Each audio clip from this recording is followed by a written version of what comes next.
contato mais uma vez, equipe Orlândia Online ORC, Sérgio Maia, bom dia.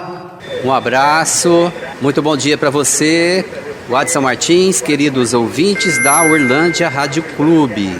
Como você já mencionou, Adson, agora há pouco, eu estou aqui ao lado do ex-vereador aqui da cidade de Orlândia, Eduardo Elias, para a gente bater um papo aqui, dar uma atualizada naquela pauta que está aí em todas as mídias. Fala um pouquinho de política, economia e gostaria, Eduardo, inicialmente, um assunto que essa semana aí dominou as mídias, redes sociais, TVs, que é o Congresso promulgou a PEC dos benefícios. É um assunto polêmico, pessoas favoráveis, pessoas contra.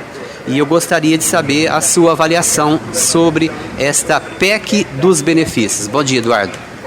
Bom dia, Sérgio. Bom dia, Watson. Bom dia, queridos ouvintes da ORC. Como você mesmo colocou e eu assino embaixo.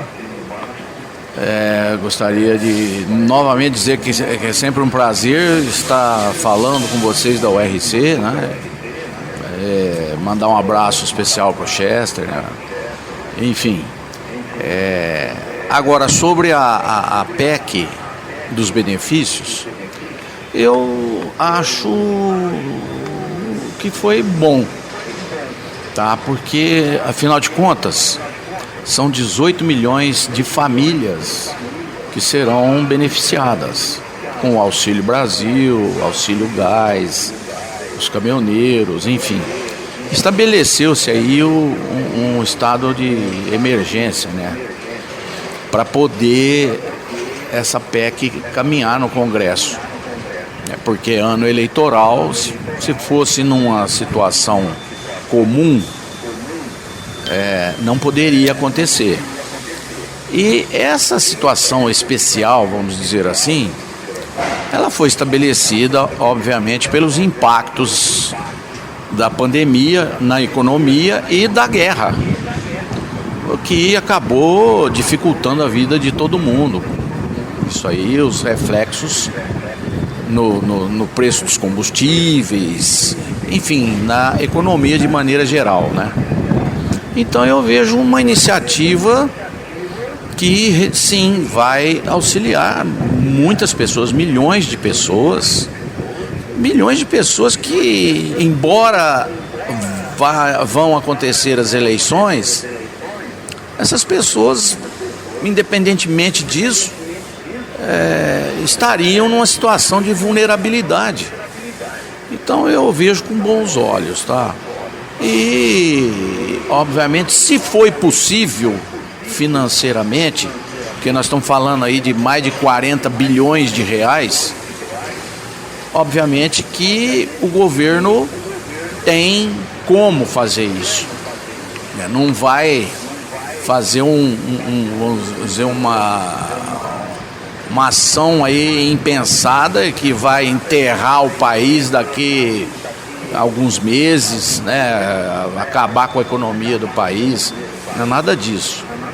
Então eu vejo com bons olhos pelo tanto de pessoas que serão beneficiadas e que realmente necessitam desse auxílio.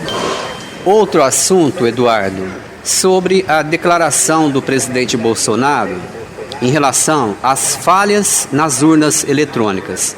Não é novidade para todo mundo sobre as invasões que a gente está cansado de saber, né, de ver as notícias, que hackers, eles invadem sites, inclusive site do governo, né, empresas privadas, bancos, não é novidade para ninguém.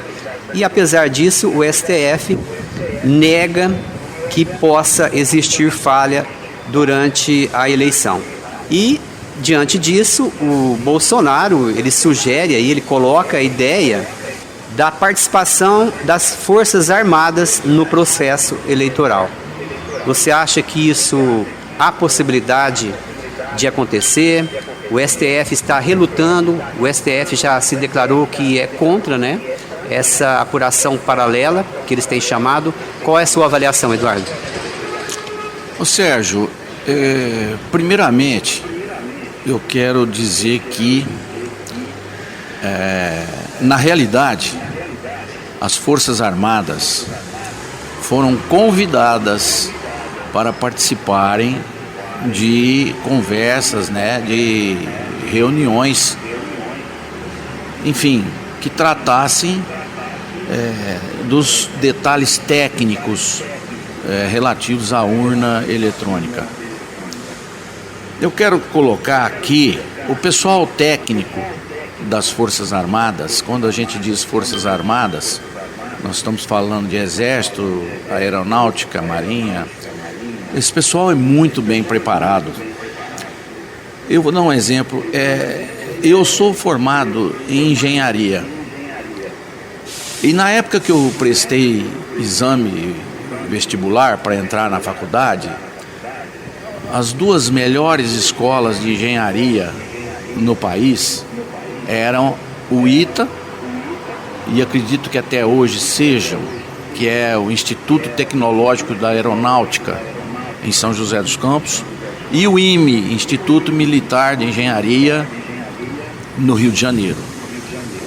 O Exército Brasileiro tem convênio com o Exército Israelense com relação à questão de tecnologia de informática.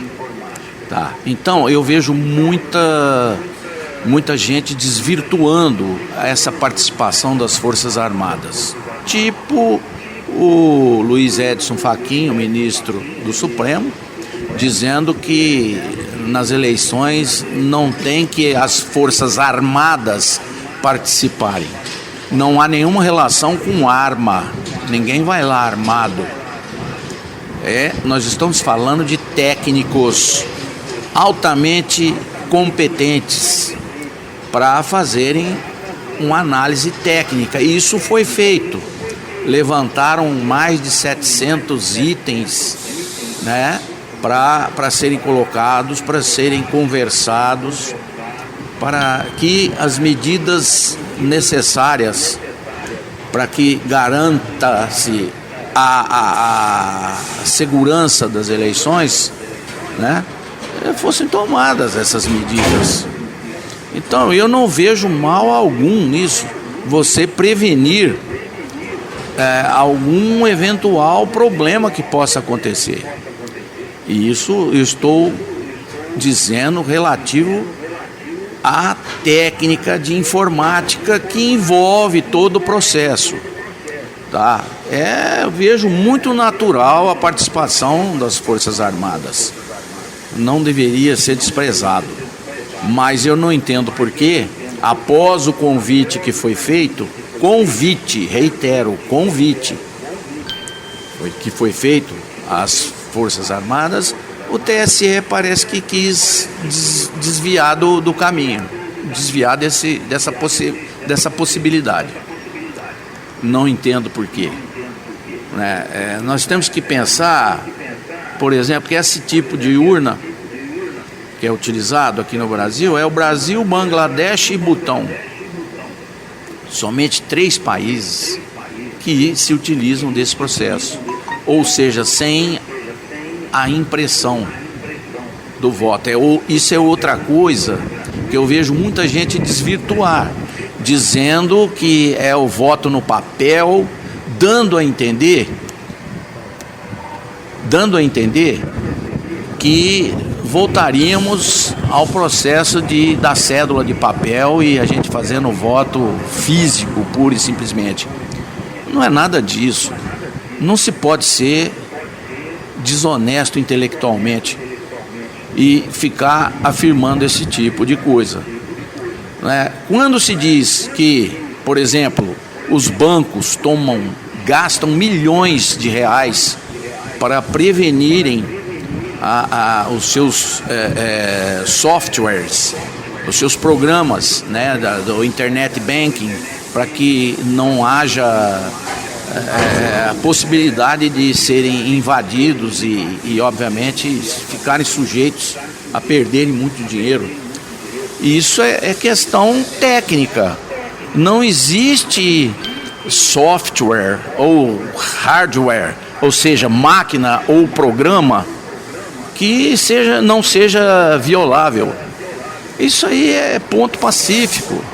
Então eu não entendo essa relutância tão grande do STF em se cercar de todos os cuidados possíveis para que não aconteça nenhum problema, nenhuma violação do sistema, né? Então, sinceramente, não dá para entender essa relutância tão grande.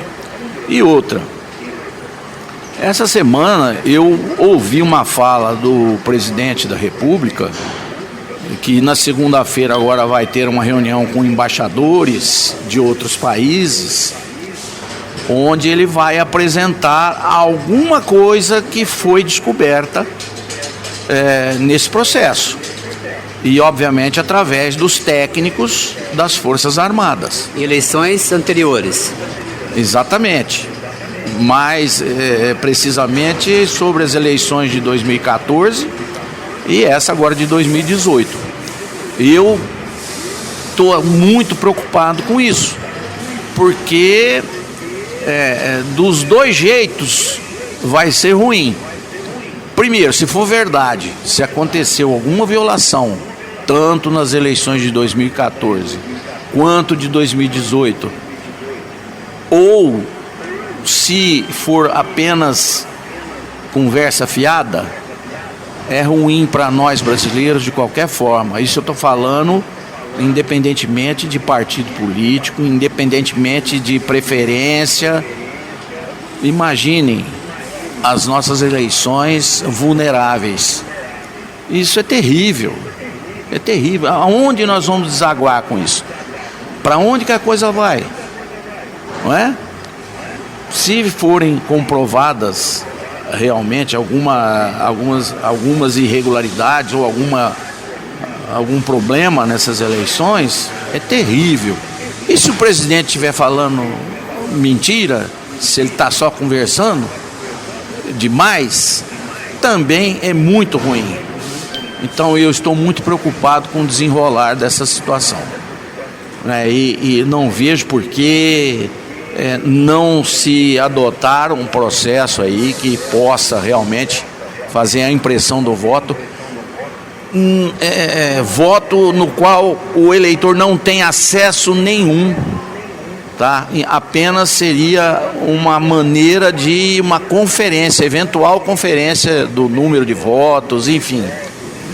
Basta a gente pensar nos cartões de crédito, né, na loteria. Você vai lá fazer jogo na loteria, você tem que pegar seu comprovante. Físico. Ou o físico, ou você, não, eu já fiz seu jogo, você confia de mim. É uma coisa impensável, né? E o voto, que é uma coisa, eu diria que é a mais importante do país, né, que define quem vai nos governar, fica aí à mercê de vulnerabilidades eventuais que podem acontecer, sim. Eduardo, você comentou aí que acaba ficando difícil de compreender a razão dessa relutância, né? Por que o STF, por que a Justiça não quer que entre no sistema de apuração também o voto auditável ou o voto impresso. E até pela manhã o companheiro Adson Martins fez uma colocação que eu achei interessante. Seria essa mesmo questionamento que você acabou de fazer, Eduardo. Qual a razão? Se está tudo certinho, então não há motivo, não há razão para essa relutância e para fazer esse impedimento. Você disse muito bem, Eduardo, a respeito do sistema proposto, porque uma das falácias da oposição, as pessoas que não aceitam o voto impresso, seria de que o voto seria violado. O eleitor, o cidadão vai lá, vota, pega o papelzinho, leva para casa, aí ele pode até vender, né, esse papelzinho para o seu patrão, enfim, para o político. Mas como você bem disse, Eduardo, o sistema impresso a proposta seria muito seguro. Por quê? O cidadão, o eleitor, não terá acesso ao papel impresso. E outra coisa, outra confusão que eu tenho ouvido aí, é que seria muito complexo o camarada chegar lá para votar, então ele faz a primeira votação, que seria na urna eletrônica. Terminando ali, ele teria que fazer uma segunda votação, que seria o voto impresso. Nada disso. Isso é uma falácia. Por quê? Uma vez que o eleitor votou no Lula, votou no Bolsonaro, ali na urna eletrônica, ao lado, paralelamente, existe uma impressora, cujo cidadão, cujo eleitor não tem acesso, é apenas um visor. O que vai acontecer é apenas ele vai conferir que aquela imagem que apareceu na urna eletrônica quando ele votou, a imagem do Lula, a imagem do Bolsonaro, é a mesma que ele também visualizou ao lado no papel impresso. Mas esse papel impresso será lacrado em uma urna e futuramente, se necessário, somente a Justiça terá acesso a essa urna física, né, aos papéis impressos para fazer a conferência. Fim de papo. O resto, né, além disso que eu acabei de comentar, são falácias, de repente até para tentar confundir o cidadão. Mas seguindo aqui, Eduardo, tem um outro assunto também, que ainda é a respeito do STF. Me parece que o STF, ele tem assim demonstrado claramente uma parcialidade política, né? Como que você vê, você enxerga também um ativismo judiciário nessa situação?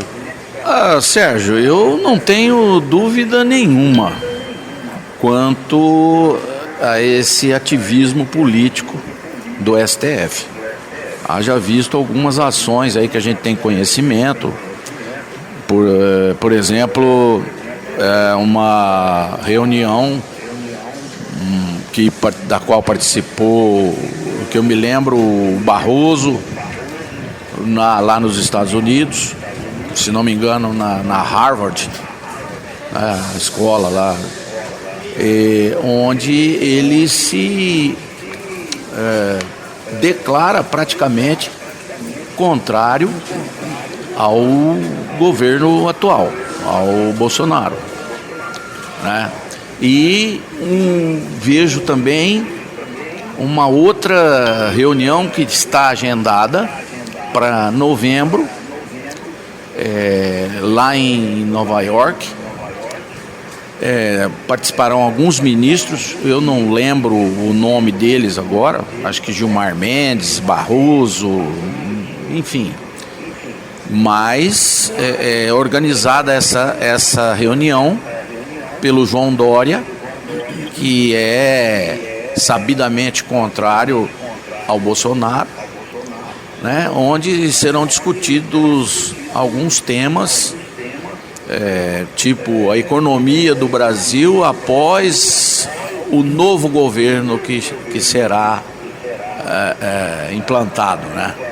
Isso aí, na minha opinião, isso é um absurdo. O judiciário tem que ser neutro, é o juiz, é como um juiz de futebol, ele não pode torcer para nenhum dos times. Isso não existe. Esse ativismo é simplesmente incabível, né? Me deixa indignado, e eu acho que deve deixar qualquer cidadão de bem também indignado com isso. Não foi uma nem duas vezes que eles demonstram ativismo escancaradamente. Outro episódio que a gente pode lembrar, a participação de ministros reunidos com deputados para mudar o posicionamento desses deputados, né? Foram lá no legislativo. Espera aí, qual é a função do judiciário? É fazer leis? Não é. Isso aí é um absurdo. Não dá para a gente se sentir confortável com esse tipo de ação por parte dos ministros. Eles vão se reunir com partidos da esquerda, com PT, PSOL, PCdoB. Que é isso? Não dá para a gente digerir isso, não. É impossível uma coisa dessa. E nós vemos O Senado, que seria a instituição que tem por função julgar, né, essas atitudes de ministros, enfim, de algum integrante do judiciário. No caso do Supremo, né, vamos particularizar a coisa, é o Senado que teria que interpelar. Foram convidados a participarem para explicarem esse ativismo político que está acontecendo e eles não compareceram. Eles teriam que dar uma satisfação não só para o Senado, tem que dar satisfação para a população. Eles são servidores públicos, o salário deles é pago pelos impostos que nós pagamos. Eles não são donos do país, eles não podem fazer o que eles bem entendem. Eles se sentem ungidos, né? São pessoas ungidas, acima do bem e do mal, e isso com a conivência do Senado. Agora vai me dizer que o Supremo não tem agido politicamente? Isso é impensável, incabível, um absurdo. Por isso que nós vivemos no Brasil uma situação conturbada, uma situação tensa, e isso me preocupa muito. A Uerlândia Rádio Clube está ouvindo Eduardo Elias, ex-vereador de Uerlândia, caminhando já para nosso final aqui de bate-papo, Eduardo. Os Estados Unidos estão penando no tocante à importação de fertilizantes. Nós acompanhamos aí bem recentemente, quando teve início ali a guerra, o presidente Bolsonaro esteve na Rússia, estreitando as relações, diferentemente dos Estados Unidos, e em razão a essa relação, uma boa relação Brasil-Rússia e uma má relação, né, entre Estados Unidos e Rússia. Bolsonaro agiu de forma correta, pelo menos a comercialização, as relações entre Brasil e Rússia vai bem, Eduardo. Olha, Sérgio, tem que se estabelecer a noção real, a noção da realidade, né? O que eu quero dizer com isso? Eu quero dizer que o Bolsonaro foi lá tratar de uma relação comercial com a Rússia e não foi lá apoiar a Rússia, o Putin, a fazer a guerra com a Ucrânia. Tanto é que na ONU o Brasil se posicionou contrário à guerra. Precisa dividir essas coisas, precisa pôr cada coisa no seu devido lugar. A relação dos Estados Unidos com a Rússia já é diferente, é uma questão aí geopolítica que envolve questões territoriais, questões da OTAN, enfim, é uma coisa diferente. Eu acho que o Jair Bolsonaro fez bem, porque o nosso agronegócio responde por quase 30% do nosso PIB. Nós não podemos correr o risco de ver esse potencial todo que representa o agronegócio ser abalado. O Brasil é o celeiro do mundo, já ouvimos falar isso aí e é uma verdade isso. Então eu vejo que a ação do Bolsonaro foi acertada, né? Porque a economia como um todo foi abalada por essa guerra que está acontecendo lá.